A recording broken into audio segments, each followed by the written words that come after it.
So I totally get it that people like to have run cues, like something for them to think about while they're running.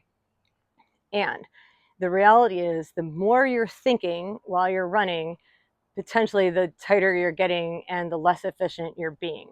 So we try to stay away from actual run cues. So, and with that statement, I'm going to give you some run cues with the caveat that I don't want you to bring these into your run and like really think about them and focus hard on them while you're running.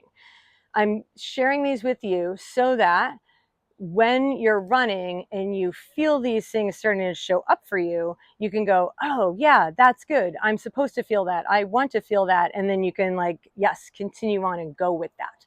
So let's start with our first cue is the chest up. And so we've been talking about this for, the last 5 weeks now. It's too windy out here.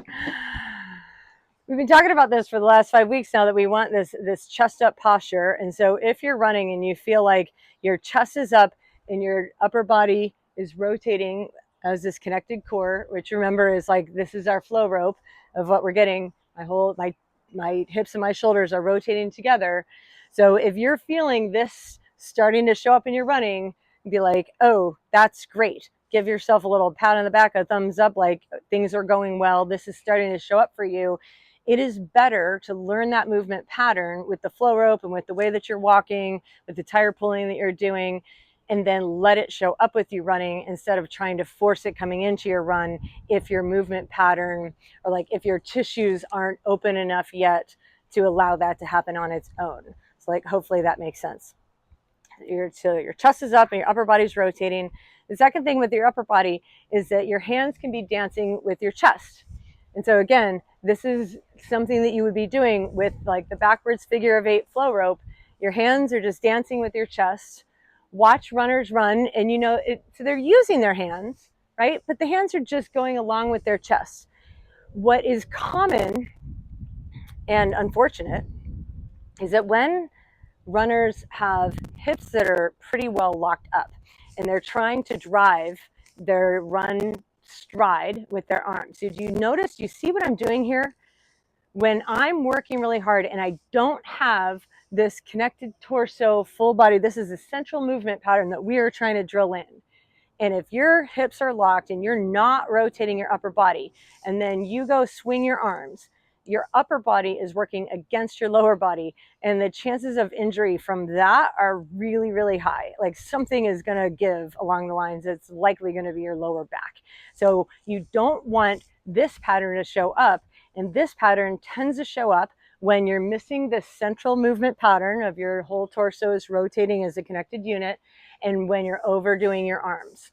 So what you might consider doing as you're teaching yourself this sort of like, if this central movement pattern of moving from your hips and your center out is new to you, then my suggestion is that until it's very, very default, is to really not use your hands and your arms a lot. Like let the movement come from your torso and let your hands go along with it. And then as it becomes more and more default for you, then you can start bringing, more arms in. But you notice how like, even though I'm sort of using my arms now, I'm still in pattern, which is different from this pattern.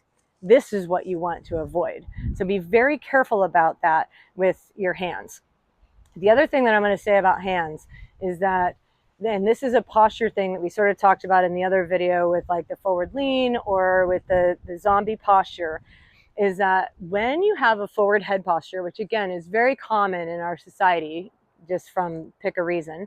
So when your head is forward like this, the chances of you running and reaching forward. So if you've ever seen a video of yourself running and your hands are way out here in front of you, look at what your feet are doing. Chances are your feet are also out in front of you. So your head is forward, where your chin's forward, your hands are forward, and your feet are forward. And this is like that motion of you're putting the brakes on and you're caught behind your hips. This is the most common, like, unfortunate running position that you see amateur runners having. It stems from the forward head posture, and then from that you're reaching forward with your hands, and from that you're reaching forward with your feet, and from there your hips are going to be back, and running in that position is very, very hard. And the more exaggerated that is, the harder running is for you. So again, the fix is going to be fix the head posture. You want a long back of the neck. You want that forward shift. You want your chest up. You want your hands dancing with your chest like this. And from there, we will move on to the next cue, which is your knees should just float forward. So if we think about one of the things that we're learning with the posterior figure of 8 is we were learning to activate our posterior chain. So if we think about running in terms of like an anterior chain running, meaning I'm I'm being pulled forward, or I'm reaching forward, and that's your anterior chain really driving you forward, versus from a posterior chain running, hip extension based running back here, this is the position that you want to be in. And this does not involve driving your knees forward. What it involves is your knees float forward, and they float forward because your hip is letting your knee come forward. So it will look something like this. So if you're here and your hip is shifting forward like this, as your foot comes through, as your leg comes through, your knee is just floating forward, and then you're going to step your foot down right underneath your center of mass as you're traveling over it. So that is different than driving your knee forward. So if you drive the knee forward, the chances of you kicking your foot forward like you're kicking a soccer ball are high. And then this is that I'm landing on my heel, I'm stopping myself, I'm stopping my forward motion, my hips are caught behind me. You see how all of that happens. So we're not driving the knee forward, we're floating the knee forward, we're letting it come forward, and we're stepping our foot down. We're not kicking any soccer balls. And then the last cue that I'll give you, and this is something you can practice on your own, but because our goal is to have open, relaxed hips, we also want open, relaxed ankles. And so if you notice that you probably haven't noticed, but I'm bringing your awareness to this now, that when your ankles are very tight, and this is a really common thing too. So what we see is, and especially for people who are running in a way where they're striving and they're really driving forward, right? So if you saw even what happened with my upper body as I lifted my knee, I'm crunching in the front, which is the opposite of what we want. I want to be open in the front as I let my knee come forward and my foot is relaxed as that's happening. If I'm driving my knee forward, I'm probably flexing my foot here. And you can see this in pictures of yourself running. If your foot is flexed, your hip is also going to tighten up, and you're going to be in this position running. And it's going to be harder for you. So letting go of tension in your ankles will open up and allow your hips to be open. And there are your running cues. Again, learn these movement patterns outside of running, and then look for them to start showing up in your running. And when they do, give yourself a little pat on the back because you're doing it right, and then keep going.